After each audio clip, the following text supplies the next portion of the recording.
මම අද ඔයගොල්ලත් එක්ක කතා කරන්න හිතුවා සබන් ගැන. සබන් හදන හැටි ගැන. ඉතින් මොකද මේකට හේතුව වෙන්නේ මේ වෙනකොට ලංකාවේ පවතින මේ උද්දමනයත් එක්ක සබන් මිල බොහොම ශීඝ්‍රයෙන් ඉහළ ගිහිලා තිබුණා. මේක පහුගිය දවස්වල සමාජ මාධ්‍ය ඔස්සේ විශාල මාතෘකාවක් වුණ නිසාත් ඒ වගේම මේකට සමගාමීව මම දැක්කා මේ අන්තර්ජාලය හරහා සංසරණය වන දැන්වීමක් එක්තරා රාජ්‍ය ආයතනයක් රජයට සම්බන්ධ ආයතනයක් විසින් මේ එක් දින වැඩමුළුවක් සබන් හදන්න රුපියල් 30000ක වගේ මුදලක් අය කරනවා. තව ඒකට බදු මුදලුත් අය කරනවා කියලා මෙන්න මෙහෙම දැන්වීමකුත් දැක්කා. ඒ වගේම තව ආයතනයක් මේක නිකන් ගන්නනවා කියලා දාලා තිබුණා. මේ කොහොම වෙතත් මේක මෙච්චර වටින දෙයක් නෙවෙන නිසා ඇත්තට මම හිතුවා මම දන්න විදිහට මේ ගැන වැඩසටහන් මාලාවක් ඔබට අරගෙන එන්න. ඒකේ පළවෙනි එක විදිහට අද සබන් හදන දේ සම්බන්ධව බේසික් තියරි ටිකක් ඔබට කියලා දෙන්න හදන්නේ.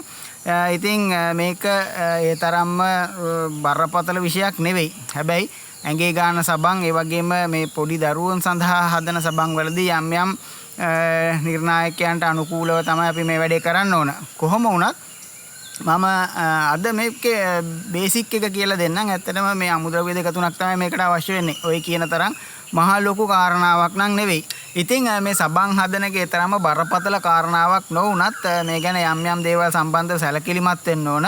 ඊළඟට මේ සබන් හදන අමුද්‍රව්‍ය සම්බන්ධව ගත්තොත් අපිට මූලිකව පුළුවනි සත්ව තෙල් හෝ ශාක තෙල් මගින් මේ වැඩේ කරන්න.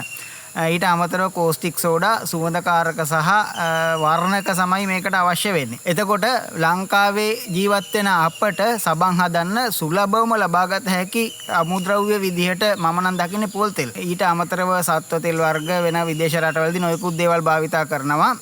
නමුත් අපිට පහසුවෙන් පොල් තෙල් ලබා ගන්න පුළුවන් නිසා මම අද ඔයගොල්ලන්ට කියලා දෙනවා පොල් තෙල් වලින් කොහොමද සබන් හදාගන්නේ කියලා. මීට අමතරව අපිට පාවිච්චි කරන්න පුළුවන් ග්ලිසරින්, පෙට්‍රෝලියම් ජෙල් මේ වගේ නොයෙකුත් සෝප් බේස් වර්ග පාවිච්චි කරන්න පුළුවන්. නමුත් මම හිතනවා සෞඛ්‍ය ආරක්ෂිත හොඳම දේ තමයි පොල් තෙල් කියලා. එතකොට පොල් තෙල් වලට අමතරව අපට අවශ්‍ය වෙනවා මේකට කෝස්ටික් සෝඩා. ඊට පස්සේ අපිට මේකට සුවඳක් අවශ්‍ය නම් යම් සුවඳකාරකයකුත්, ඒ වගේම වර්ණක අවශ්‍ය නම් පාටක් ගන්න ඕන නම් සබන් කැටේට වර්ණකයකුත්. එතකොට ඔබට ප්‍රශ්නයක් ඒවි මේ කඩේ තියෙනෙත් ඔක්කොම මේ වගේවද කියලා. ඔව් මේකට විශේෂිත යම් යම් දේවල් තව පාවිච්චි කරන්න පුළුවන්. මේකේ මම කිව්වා අද මම ඔයගලත් එක්ක කතා කරන්නේ මේකේ බේසික් එකක් කියලා. එතකොට මේක ගැන තව දුරටත් මම වීඩියෝ කරන්න අවශ්‍ය නම් ඔබ කමෙන්ට් කරන්න. ඒ අනුව මම තීරණය කරනවා බහුතරයකගේ අවශ්‍යතාවය මේ ගැන දැනගන්න තියෙනවා නම් විතරක් මම මේකේ මින් එහාට තව වීඩියෝ කීපයක් කරන්නම්. නැත්නම් අද වීඩියෝ එකෙන් මේ වීඩියෝ මාලාවක් විදිහට යන්නේ නැතුව මේක මම ඉවර කරනවා. කොහොම වුණත් ඕගොල්ලන් සබන් හදන්න හිතාගෙන ඉන්නව නම් විකුණන්න වාණිජ්‍ය වශයෙන් කරන්නත් පුළුවන්. එහෙමත් නැත්නම් තමන්ගේ ගෙදර පාවිච්චියට අවශ්‍ය කරන සබන් ටික තමන්ට ගෙදරම හදා ගන්නත් පුළුවන්. මේ මොන ක්‍රමයකට සබන් හැදුවත් අපි කෝස්ටික් සෝඩාත් එක්ක ගනුදෙනු කරනවා නම් මේ ගැන පොඩ්ඩක් සැලකිලිමත් වෙන්න ඕන. මොකද මේ කෝස්ටික් සෝඩා විදිහට මේක පවතිද්දී හැමේ ගා ගන්න එපා, අතේ පයේ ගා ගන්න එපා, ඇස්වල යවා ගන්න එපා. විශේෂයෙන් සැලකිලිමත් වෙන්න. මේ වැඩේ කරද්දී ගොගල් දෙකක් පාවිච්චි කරන්න, ග්ලව්ස් පාවිච්චි කරන්න, ඒ වගේම අද්දිග ඇඳුමක් පාවිච්චි කරන්න. එතකොට ඔබට මේකෙන් වෙන හානි වළක්වාගෙන මේක කරගන්න හැකියාව ලැබෙනවා. ඒ නිසා ඒ ගැන විශේෂ සැලකිල්ලක් දක්වලා මේ වැඩේ කරගෙන යන්න. මේකට ඔබට එතකොට මම කලින් කිව්වා වගේම ඔබට මේකට අවශ්‍ය වෙනවා වතුර, කෝස්ටික් සෝඩා, පොල් තෙල් සහ සුවඳකාරක, ඒ වගේම වර්ණක. ඊට අමතරව මේක කිරා ගන්න තරාදියක් අවශ්‍ය වෙනවා. ඊළඟට මේක කලවම් කරගන්න භාජනයක් අවශ්‍ය වෙනවා. සබන් හදනකොට ප්‍රධාන ක්‍රම දෙකකට සබන් හදන්න පුළුවන්. එකක් තමයි මේක ලිපේ තියලා රත් කරලා මේ රත් කරන ක්‍රමයක් තියෙනවා. අනිත් ක්‍රමය තමයි මේක කිසිම රත් කිරීමක් නැතුව බීට් කරලා කරන්න පුළුවන් ක්‍රමයක් තියෙනවා. හොට් ප්‍රොසෙස් එකක් සහ කෝල්ඩ් ප්‍රොසෙස් එකක්. මම අද කියලා දෙන්නේ මේකේ කෝල්ඩ් ප්‍රොසෙස් එක. එහෙම නැත්නම් මේ රත් කරන්නේ නැතුව කොහොමද සබන් හදන්නේ කියන එක. මේක තමයි ඉතාමත් පහසුම ක්‍රමය. සාමාන්‍යයෙන් විනාඩි කිහිපයක් ඇතුළත ඔබට මේ සබන් කෑල්ල හදලා නිම කරගන්න පුළුවන්. මේක හයි වෙන්න නම් ටිකක් කල් යනවා. ඒ වගේම අනිත් මතක් කරන්න ඕන ප්‍රධාන කාරණාව තමයි සාමාන්‍යයෙන් පැය 12ක් විතර යනකොට මේක හයි වෙනවා. පැය 24ක් යනකොට සම්පූර්ණයෙන් හයි වෙනවා.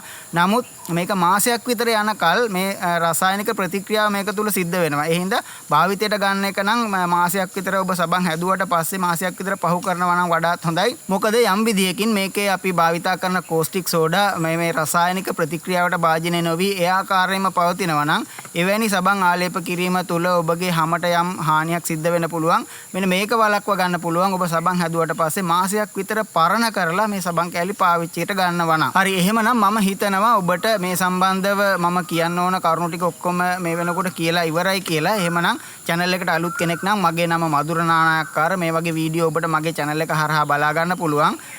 channel එක subscribe කරපු නැති කෙනෙක් ඉන්නවා නම් channel එක subscribe කරන්න. ඒ වගේමයි ඔබට හිතෙන දේ මට comment කරන්න. තව කෙනෙකුට බලන්න හොඳයි කියලා හිතනවා නම් වීඩියෝ එක share කරන්න අමතක කරන්නත් එපා. එහෙමනම් අපි යමු අද වීඩියෝ එකට. අද මම ඔයගලන්ට කියලා දෙනවා කොහොමද ඊටමත් සරලව ගෙදරදීම සබන් හදාගන්න කියලා. මුලින්ම අපි කරන්න ඕන අපේ කෝස්ටික් සෝඩා ටික එහෙමත් නැත්නම් සෝඩියම් හයිඩ්‍රොක්සයිඩ් ටික ග්‍රෑම් 118ක ප්‍රමාණයක් මැනගන්න එක. දැන් ඕගලන්ට මේ රූප රාමුවල පේන්නේ ලැබොරටරි අයිටම් විකුණන තැනකින් ගත්තු සෝඩියම් හයිඩ්‍රොක්සයිඩ් කැට තියෙන විදිහ. නමුත් ඔබ සාමාන්‍ය හાર્ඩ්වෙයාර් එකකින් ගන්නවා නම් ඊට වැඩිය ලොකු පතුරු වශයෙන් තමයි මේක දකින්න පුළුවන් වෙන්නේ. ඊළඟට අපිට අවශ්‍ය කරන වතුර ප්‍රමාණය මැනගන්න ඕන. පිරිසිදු ජලය ග්‍රෑම් 185ක් මේ වැඩේට අපිට අවශ්‍ය වෙනවා. ඊළඟට අපිට කරන්න තියෙන කාරණාව තමයි මේ වතුරට අපි මැනගත්තු කෝස්ටික් සෝඩා දාලා සම්පූර්ණ හොඳින් දිය කරගන්න එක. මේකෙදි සිද්ධ වෙන්නේ තාපදායී ප්‍රතික්‍රියාවක්. ඒකින්ද මේ ජලය කෝස්ටික් සෝඩා වල දිය වෙද්දී රත් වීමක් සිද්ධ වෙනවා. මෙන්න මේ රත් වීමක් සිද්ධ වෙන නිසා මේක නිවෙනකන් තියලා තමයි අපි ඊළඟ පියවරේදී පාවිච්චි කරන්න ඕන. එකපාරට ඔක්කොම දාගන්නත් එපා. දිය කරගන්න සමහරට ඔබට අමාරු වෙවි. ඒ හින්දා කොටස් වශයෙන් දාලා දිය කරගන්න. ඒ වගේමයි මේ සඳහා කිසිම වෙලාවක ඇලුමිනියම් භාජන පාවිච්චි කරන්න එපා. ඇලුමිනියම් සමග කෝස්ටික් සෝඩා ප්‍රතික්‍රියාවක් සිද්ධ වෙන නිසා.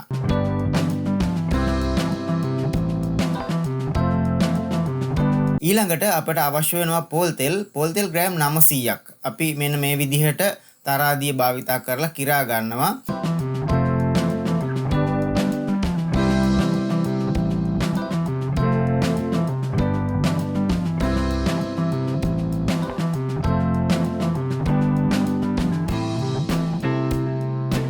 ඊළඟට නැවත වතාවක් අපේ කෝස්ටික් සෝඩා දිය කරපු ද්‍රාවණය හැන්දකින් හොඳින් කලත්තලා බලන්න කැට මොන හරි ඉතුරු වෙලා තියෙනවද කියලා. එහෙමනම් ඒවත් හොඳින් දිය වෙන විදිහට දිය කරගෙන ඊළඟට මේ පොල් තෙල් අපි මැනගත්තු ප්‍රමාණයට අපේ මේ කෝස්ටික් සෝඩා ද්‍රාවණය වක් කරගන්න ඕන.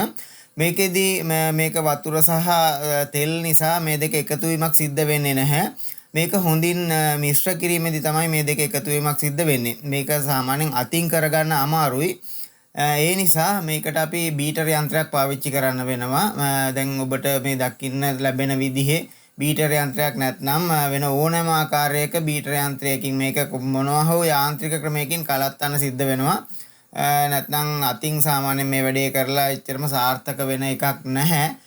ඉතින් මේ විදිහට මේක කලත්තලා ටික වෙලාවක් යද්දී ඔබට තේරෙනවා මේ මිශ්‍රණය උකු වෙනවා, ඝනකම වෙනවා. මෙන්න මේ වගේ වෙන අවස්ථාවේදී ඔබට පුළුවන් මේකට යම් සුවඳකාරකයක් එකතු කරගන්න. යම් වාෂ්පශීලී සුවඳ තෙල් වර්ගයක් ගන්න පුළුවන්. උදාහරණයකට කිව්වොත් පැංගිරි තෙල් වගේ දෙයක්, කුරුඳු තෙල් වගේ දෙයක් හෝ වෙන යම් කෘත්‍රිම සුවඳකාරකයක් වුණත් මේකට එකතු කරගන්න පුළුවන්. ඒ වගේමයි වර්ණක එකතු කර ගැනීමකුත් මෙන්න මේ වෙලාවේදී සිද්ධ කරන්න පුළුවන්. දැන් අපේ මේ මිශ්‍රණයට නම් මේ වෙලාවේ වර්ණක එකතු කිරීමක් සිද්ධ කරන්නේ නැහැ.